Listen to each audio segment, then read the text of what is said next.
Kami dari kelompok 5 kelas D1 Histologi Hewan di sini akan memperkenalkan anggota kami. Yang pertama ada saya Ramalia dengan NIM 59. Saya Aca Rido Davita dengan NIM akhir 60. Saya Satira Eka Narnia dengan NIM akhir 61. Saya Nila Hamidah dengan NIM 62. Saya Ferlita Fadlina Fadlang dengan NIM akhir 063. Di sini kami akan menjelaskan mengenai histologi jaringan limfoid primer. Selamat menyaksikan. Jadi yang pertama kita itu perlu memahami apa sih yang dimaksud dengan jaringan limfosit primer. Jaringan limfosit primer itu adalah organ tempat limfosit terbentuk, kemudian berkembang dan juga mengalami proses pematangan awal sehingga menjadi sel imun yang fungsional. Adapun yang termasuk dalam jaringan limfosit primer sendiri ini adalah thymus dan juga sumsum tulang belakang. Nah, untuk jaringan limfosit primer ini sendiri berbeda dengan jaringan limfosit sekunder yang berperan langsung terhadap antigen. Jaringan limfosit primer ini hanya menjadi tempat terbentuk dan juga menyeleksi sel imun agar tidak menyerang terhadap kekebalan tubuh sendiri. Pertama adalah thymus.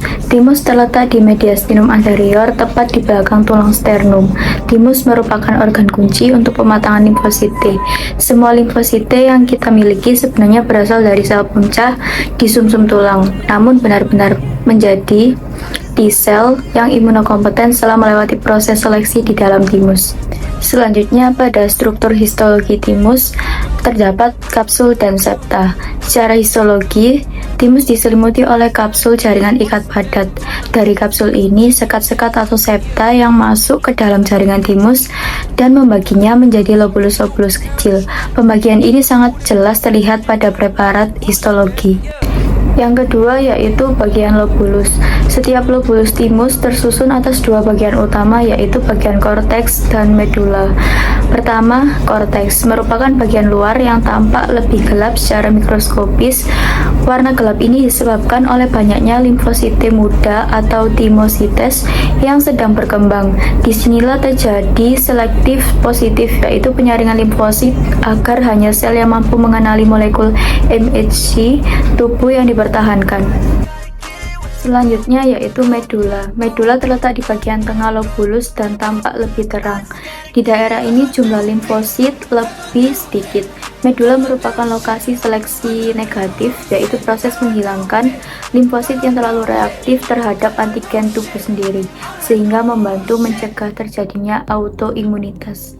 Selain limfosit, thymus juga tersusun atas sel epitel retikuler yang membentuk stroma epitelial khas. Sel ini tidak hanya menjadi penopang struktur, tapi juga menghasilkan berbagai faktor seperti IL-7 dan hormon timik yang diperlukan untuk pematangan sel T. Sel epitel retikuler di korteks dan medula menyediakan lingkungan yang tepat bagi proses pengembangan sel T, termasuk ekspresi MHC yang penting untuk seleksi. Ciri histologis paling khas dari thymus adalah korpuskula massal, yaitu struktur konsentris yang tersusun dari sel epitel retikuler medula yang mengalami degenerasi. Struktur ini hanya terdapat pada medula dan menjadi tanda identifikasi yang mudah dikenali. Selain sebagai ciri anatomik, korpuskula massal berperan juga dalam pematangan sel regulator melalui pelepasan mediator tertentu. Thymus juga dilengkapi dengan blood thymus barrier yang berfungsi untuk melindungi korteks dari paparan antigen darah.